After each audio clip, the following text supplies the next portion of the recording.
We're back again. I got some sauce. Look at this. We got the ramp tops in there. Kind of last. They're very soft. They're very gentle. You don't want to hurt them too much. You don't want to cook them more than you need to. So at this point, I've salt, I've peppered, I've added some oregano.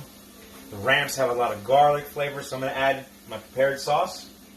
And I'm just going to add enough for me and my friend right now. We're going to let it simmer. Bring it down nice and low. You can always add a little bit of water. This is the water that I'm going to cook the pasta in.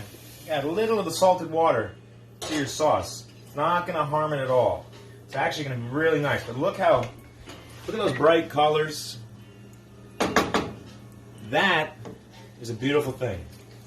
That is how we should be cooking to secure the integrity of all your vegetables.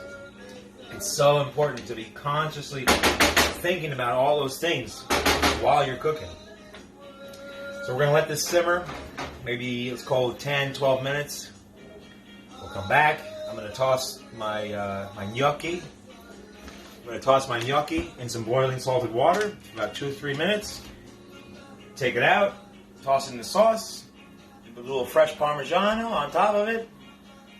Va bene.